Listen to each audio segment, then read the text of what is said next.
जय हिंद साथियों, स्वागत है आपका मैथ मास्टर डोज में। तो आज की यह क्लास है गणित की और इसमें हम गणित में पढ़ने वाले हैं परसेंटेज चैप्टर को। तो मैं बता दूं क्लास स्टार्ट करने से पहले कि यह क्लास जो मैथ की है वह किस किस एग्ज़ामों को कवर करती है। तो सबसे पहले हम देखते हैं कि अभी अभी हाल ही में एसएससी जीडी का नोटिफिकेशन आया है जिसमें 24,000 से अधिक पदों को भरना है या उसकी भर्ती करना है। तो यह क्लास जो मैथ्स के लिए है, यह मैथ की क्लास होने वाली है। यह मध्य प्रदेश के फॉरेस्ट गार्ड, एमपी पुलिस जिसको मध्य प्रदेश पुलिस कहा जाता है, और जेल प्रहरी, ये व्यापम की है एग्ज़ाम, इनको कवर करती है। और एसएससी की बात करें तो SSC GD, SSC MTS, SSC CHSL और रेलवे की जैसे कि group D, NTPC, RPF, constable, RPF, SI, इन सारी एग्ज़ाम और अन्य भी एग्ज़ामों को कवर करती है क्लास, जिसमें गणित के क्वेश्चन पूछे जाते हैं। तो यह खास करके एसएससी जीडी वालों के लिए स्पेशल क्लास है, जो 20 नंबर की गणित एसएससी जीडी में पूछी जाएगी, मतलब 20 क्वेश्चन 40 अंक के। तो उसको यह पूरी तरह से कवर करेगी। इसी क्लास से सारे के सारे क्वेश्चन फंसेंगे। यदि आप एसएससी जीडी की तैयारी कर रहे हैं तो लगातार इस चैनल पर बने रहें और लगातार वीडियो को देखते रहें ताकि आपको पूरा फ़ायदा मिलता रहे। तो आज देखते हैं क्वेश्चन को कि पहला क्वेश्चन आज की क्लास का क्या बोलता है। तो चलते हैं पहले क्वेश्चन पर। आज की क्लास का पहला क्वेश्चन ये बोल रहा है कि रोहन अपनी आय का 20% मनोरंजन पर खर्च करता है। तो किसी भी व्यक्ति की यदि आय की बात करें तो 100% होती है। तो जो रोहन है उसकी आय कितनी है? 100%। इसमें से वह 20% मनोरंजन पर खर्च करता है तो बच क्या जाती है? 80%। इस 80% में मतलब शेष का बोल रहा था, 80% का 10% उच्च शिक्षा पर। तो 80 100% के बराबर, तो 10 कितना हो जाएगा? 8। तो अब बच के गई कितनी इसके पास? 72%। फिर बोल रहा शेष का 15%, मतलब 72 का 15%। तो 72 का 10%, 7.2, और 5%, तो 3.6। तो इस तरीके से कितना निकल कर आ रहा है अपने पास? 7 और 3 10, 6 और 2 8%, ये निकल कर आ रहा है। तो यदि मैं 72% में यदि 10.8% कम कर दूं तो मेरे पास आ क्या रहा है? 61.2% शेष बच रहा है। अब वह बोल रहा है इन सभी खर्चों के बाद उसके पास 7,956 बच रहे हैं। मतलब उसने खर्च कितना किया? यहाँ पर 20%, 8%, तो 28%, और 10.8। इस तरीके से उसने 38.8% खर्च किया। तो बच क्या गया उसके पास? 61.2%। तो हम आगे देखते हैं इस क्वेश्चन को। अब वो बोल रहा है कि इन खर्च करने के बाद उसके पास 7,956 बच रहा है, जो किसके बराबर है? 61.2% के बराबर। तो उसकी आय मतलब 100% निकालना है। तो यदि बात करें, यदि यहाँ से दशमलव हटाना है तो यहाँ पर 1 जीरो लगाना पड़ेगा, तब यहाँ से दशमलव हट जाएगा। अर्थात यहाँ पर बच क्या जाएगा हमारे पास? ये हो जाएगा 612, क्योंकि 1 जीरो लग गया इसलिए दशमलव हटा दिया गया है। और ये 2 जीरो 100 का एक्स्ट्रा ही है। तो कुल मिला के यहाँ से हमारे पास आ क्या गया? और ये 2 जीरो, और नीचे हमारे पास है 612। और हमको अब इसको डिवाइड करना है यहाँ से। तो अब देखते हैं इस क्वेश्चन को किस तरीके से। तो यदि छोटा करना चाहे हम इस क्वेश्चन को तो छोटा कर सकते हैं। सबसे पहले हम 6 से डिवाइड करते, तो नीचे को करते हैं 6 कम 6 और 6 दूनी 12। इसको देखते हैं 6 के हिसाब से।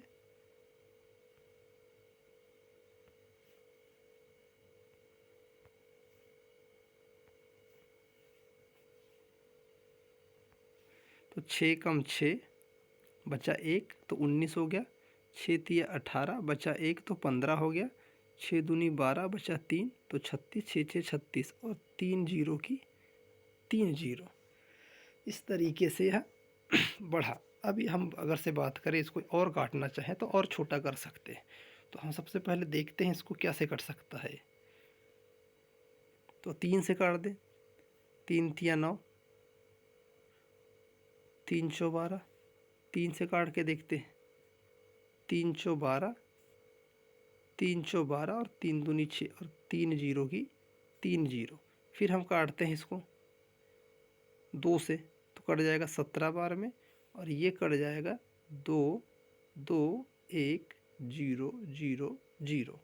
अब बचा क्या हमारे पास, तो ये वैल्यू आ रही है। अब 17 से हम इसको काट के देखते हैं।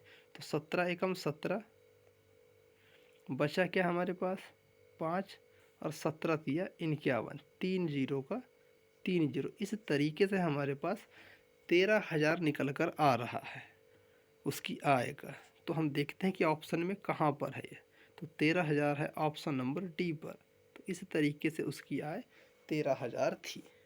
देखते हैं अगले क्वेश्चन को। अगला क्वेश्चन बोलता है कि एक आदमी अपनी आय का 60% खर्च करता है, अर्थात उसकी आय कितनी होगी 100%। यदि 100% में 60% खर्च कर देता है तो बचत कितनी करेगा वह 40%। मतलब टोटल आय कितना है उसकी, टोटल इनकम 100%। खर्च कर दिया 60 और बचा लिया 40, तो कुल मिलाकर 100। अब आय बोलता 15% बढ़ेगी। पहले 100 थी, अब 15 बढ़ेगी तो 115% हो जाएगी। और खर्च भी 5% बढ़ गया। तो खर्च 5% का मतलब है 60 का 5%। तो 60 का 5% 3, क्योंकि 10% हो जाएगा 6 और 6 का आधा 3। तो अब कितनी हो गई, पहले 60 थी अब 63 हो जाएगी क्योंकि 3 बढ़ेगी। अब मैं यहाँ पर क्या जोड़ दूँ ऐसा कि 115 हो जाए, या यूँ कहूँ मैं कि ये जो बचत है यहाँ पर आना चाहिए। तो मैं 115 से यदि 63 को उधर लेके जाकर माइनस कर देता हूँ तो मेरी बचत आ जाएगी। तो 5 में से 3 गया तो 2 और 11 में से 6 गया तो 5। तो इस तरीके से यहाँ पर क्या आ गया 52। बचत अब कितनी है 52, पहले कितनी थी 40। तो वो यही पूछ रहा है उसकी बचत की गई राशि में प्रतिशत वृद्धि बताना है।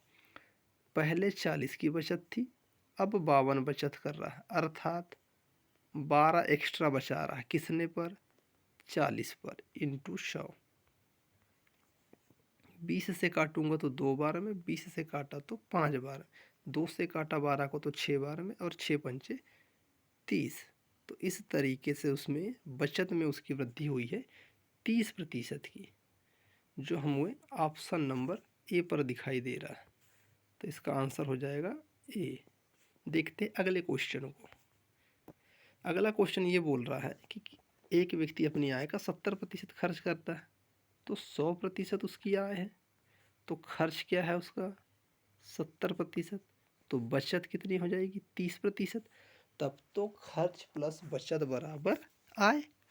अब उसकी आय 24% बढ़ती, तो 100 का 24%, 24 तो 124 हो गई।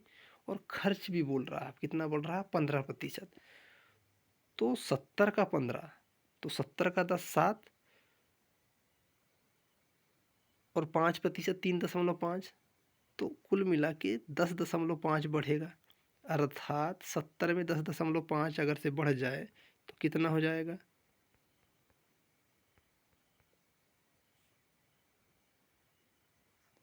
80.5। अब मैं ऐसा क्या जोड़ दूं 80.5 में कि वह 124 हो जाए। तो कहने का मतलब है या तो मैं जोड़ दूं 80.5 में, या तो 124 से मैं 80.5 को घटा दूं। तो मैंने 80.5 से घटा दिया, तो 80.5 में मैंने 0.5 जोड़ा तो ये हो जाएगा 81। कितना 81। अब मैं 81 को घटा देता हूँ 124 से, तो 3 4 से गया तो 12 से 8 गया तो 4। तो इस तरीके से मेरे पास 43.5 बचत हो रही है। अब बोल रहा बचत के प्रतिशत में अंतर बताना। तो पहले था 30, अब हो गया 43, अर्थात 13.5 उसने बचाया कितने पर, 30 पर, इंटू 100। तो एक जीरो से एक जीरो गया, और यहाँ पर पहले से ही दशमलव, यदि इस दशमलव को हटाना है तो ये जो 10 है इसका गुणा कर दिया जाए तो हमारे पास आ क्या जाएगा, 135/3। तो 3 चौ 12, एक बचा, और 3 5 15। तो इस तरीके से 45% का अंतर आया है, ये 45% की वृद्धि हुई है। Option number C. देखते हैं नेक्स्ट क्वेश्चन को। अगला क्वेश्चन बोल रहा है कि एक व्यक्ति अपनी आय का, मतलब आय कितनी है उसकी, 100%, वह अपनी आय का 30% किराए पर देता है, 25% खाने पर तथा 20% बच्चों की पढ़ाई पर, 12% बिजली पर, और इसके बाद वह 1040 रुपये बचाता है। तो हम इन सारों को जोड़ लेते हैं। तो 30 और 25 हो गया 55, और 20 75, और 12 87। तो इस तरीके से उसने 87% खर्च कर दिया। कितने में, 100 में। यदि 100 में 87 खर्च कर दिया तो बचाया कितना है, 13%। तो 1040 जो है वो 13 के बराबर है। तो उसकी मासिक वेतन पूछ रहा, मतलब 100%। 13 से काट दे तो 8 बार में कट गया, और जीरो का जीरो। तो 80 इंटू 100 बराबर 8000, जो ऑप्शन नंबर ए पर है। तो उसका वेतन कितना है, 8000। देखते हैं अगले क्वेश्चन को। अगला क्वेश्चन ये बोलता है, एक विशेष वर्ग के 72% छात्र ने जीव विज्ञान लिया है तथा 44% छात्र ने गणित लिया है। यदि हर विद्यार्थी ने गणित या जीव विज्ञान लिया है तथा 40 ने दोनों विषय लिया है तो कुल कितने छात्र थे।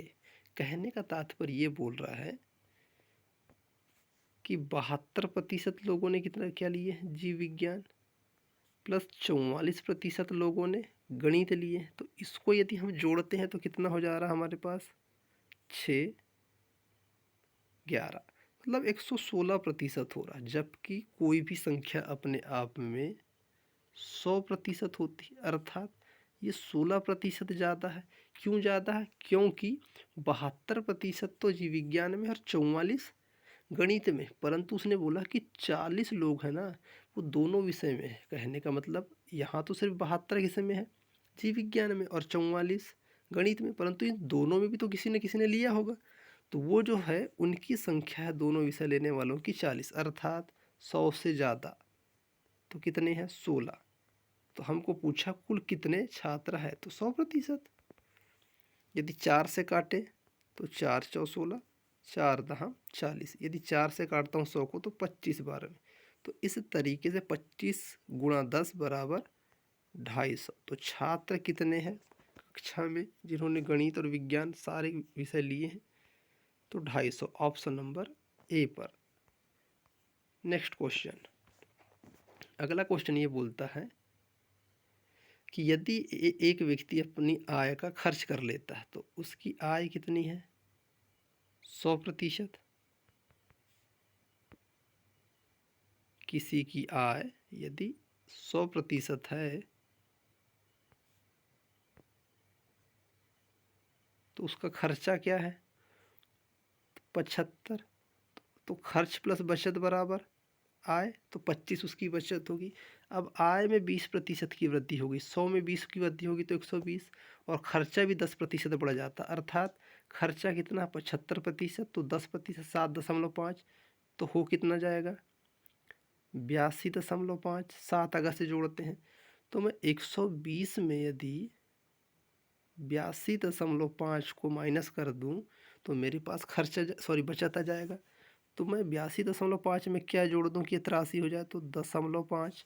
तो अब ये हो जाएगा क्या हमारे पास, 83।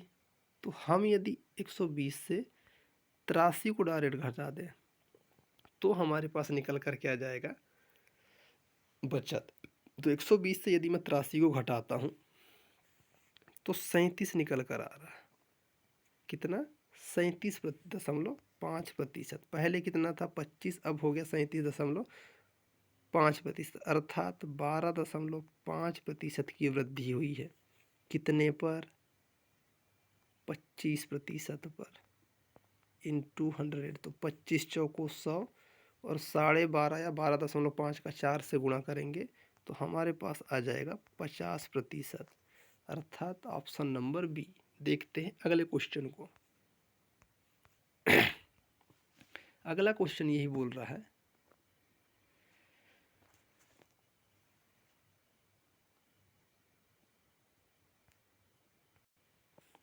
कि एक व्यक्ति अपनी आय का, अर्थात वही बात है 100% आय है, 75 खर्च कर रहा है तो 25 तो बचाएगा। उसकी आय 20% बढ़ जाती है, मतलब 120 हो जाती है, तो खर्चा 15% बढ़ाता है। तो 75 खर्च है तो 75 का 10% हो जाएगा हमारे पास 7.5, और 5% कितना हो जाएगा? तो 3.75। इस तरीके से 15% 75 का निकल कर हमारे पास आएगा 11.25। तो 11.25 को हम 75 में जोड़ेंगे तो कितना हो जाएगा? 86.25। अब मैं 86.25 में क्या जोड़ दूँ कि 120 हो जाए, या यूँ कहूँ कि 120 में मैं माइनस कर दूँ 86.25 को, तो मेरी बचत आ जाएगी। तो 86.25 में मैं 0.75 जोड़ूँ तो ये 87 हो जाएगा। अब मैं 87 को घटाऊँगा 120 से, 120 से मैं 87 को घटाते हैं तो यहाँ पर निकल कर क्या आ रहा है? 33। समझ में आ रही बात? यदि 87 को मैं घटाता हूँ 120 से तो मेरे पास निकल कर आ रहा 33। तो ये आ जाएगा 33.75। पहले कितना था? 25, अब हो गया 33.75, अर्थात वृद्धि कितने की हो रही है? तो वृद्धि हो रही है यहाँ पर 8.75 की। कितने से? तो बोला 25 से, इंटू 100। तो 25 से काटा तो 4 बार में, 4 पंचे 20, 4 साते 28 और 2 30, 4 आठे 32 और 3 33, और 2 संख्या के बाद दशमलव है तो 2 संख्या के बाद दशमलव लग जाएगा। तो इस तरीके से हमारे पास 33% निकल कर आ रहा है, जो ऑप्शन नंबर ए में है। देखते हैं अगले क्वेश्चन को। अगला क्वेश्चन बोल रहा है, अगला क्वेश्चन ये बोल रहा है कि 2500 व्यक्तियों में 60% बचत करते हैं। 60% लोगों को बचत की आदत है। यदि 2500 कुल व्यक्ति हैं और इसमें 60% लोग बचत करते हैं अपना, तो 40% बचत नहीं करते होंगे। तो 2500 का यदि मैं 60% की बात करूं तो निकल कर आ जाता है 1500। अब इन 1500 में बोल रहा है, वो क्या बोल रहा है कि 30% लोग बैंक में बचत करते हैं और 32 पोस्ट ऑफिस में 32%। तो इसका 30% क्या हो जाएगा? 15 तिया 45, 2 जीरो से 2 जीरो कट जाएगा तो 45, 450, और 32% आएगा इसका 480। तो 450 और 480 को मैं प्लस कर दूं तो मेरे पास आ जाएगा 930।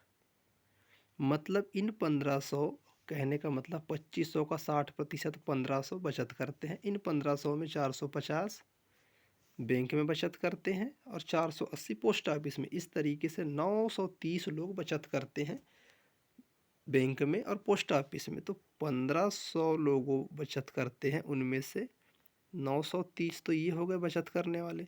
तो अब बच क्या जाएंगे मेरे पास? तो बोला 570 लोग अब बच जाएंगे। तो वो बोल रहा है कि अन्य शेयर जो बचे हुए हैं, तो शेयर धारकों की संख्या, तो 570 ऑप्शन नंबर बी हो जाएगा। देखते हैं अगले क्वेश्चन को। अगला क्वेश्चन ये बोल रहा है कि एक शहर की जनसंख्या 8000 है। कितनी है? 8000।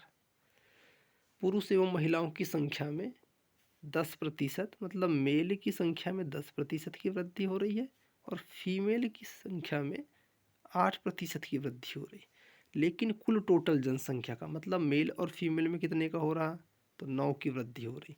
तो पूछा शहर में पुरुषों की संख्या, तो इस क्वेश्चन को हम मिक्सचर या मिश्रण एलिगेशन के द्वारा कर सकते हैं। तो 8 से, यदि 8 से मैं 9 को घटाता हूँ तो 1 आएगा, और 10 से घटाता हूँ 9 को तो 1 आएगा। तो महिला और पुरुषों का जो अनुपात हो जाएगा 1:1, अर्थात टोटल 8,000 की संख्या है। पुरुष की बात करें तो 4,000 और महिला की बात करें तो 4,000। इस तरीके से 8,000 हो जाएगा, जो ऑप्शन नंबर ए पर है। देखते हैं अगला क्वेश्चन। अगला क्वेश्चन बोल रहा है चीनी के मूल्य में 20% की गिरावट से एक व्यक्ति 250 रुपये में 2 किलो चीनी अधिक खरीद सकता है। तो घटा हुआ मूल्य बोल रहा है भाई, 20% की गिरावट हुई है तो 2 केजी चीनी खरीद पा रहा एक्स्ट्रा। तो 20% की गिरावट हुई, इसमें यदि मैं 5 से कर दूं तो ये 100% हो जाएगा। तो उसी प्रकार से जब मैंने 20% जो था कम हुआ तो 2%, 2 किलो अधिक खरीद रहा था, तो 5 का गुणा मैंने 20% में किया, तो 5 का गुणा मैं 2 केजी में भी करूँगा। तो इस तरीके से मेरे पास 10 केजी आ जाएगी, जो कितने के बराबर है, 250 रुपये के बराबर 10 केजी। तो 1 केजी 25 रुपये के बराबर हो जाएगी, जो घटा हुआ मूल्य, ऑप्शन नंबर सी। देखते हैं अगले क्वेश्चन को। अगला क्वेश्चन बोलता है एक कर्मचारी के वेतन में, तो कर्मचारी का जो वेतन है अपने आप में 100% है। इसमें यदि 2.5 का यदि कम किया गया है, 2.5 की कमी की गई है, तो बच क्या जाएगा उसके पास, उसके वेतन का 97.5%। तो अब उसका वेतन 25,000 है, मतलब 25,000 जो वेतन है वो किसके बराबर है, 97.5 के बराबर। तो 100% पूछा है उसका, तो उसका वेतन क्या था। अब यदि हम बात करें इसको, यदि ऑप्शन से करना चाहे इस क्वेश्चन को, तो बहुत ही आसानी से कर सकते हैं। हमको पता है कि 25,000 97.5 है, तो 100% कहीं ना कहीं 25,000 से अधिक होगा, और यहाँ पर 25,000 से अधिक सिर्फ और सिर्फ ऑप्शन नंबर डी ही दिख रहा है। तो इस तरीके से हम क्वेश्चन को ऑप्शन से भी कर सकते हैं। ज़रूरी नहीं है कि क्वेश्चन को सिर्फ सॉल्व करके ही टिक लगाया जा सके उसके आंसर को। तो आज की क्लास यहीं तक रखते हैं। यदि आप नए हो चैनल में तो प्लीज़ चैनल को सब्सक्राइब करें और डेली लगातार क्लास पर बने रहें, ताकि आप किसी भी तरीके की यदि गणित में समस्या है तो उसको आसानी से उसका समाधान कर सकें। तो आज की क्लास को यहीं तक रखते हैं। जय हिंद, नमस्कार, मिलते हैं अगली क्लास में। जब तक के लिए जय हिंद।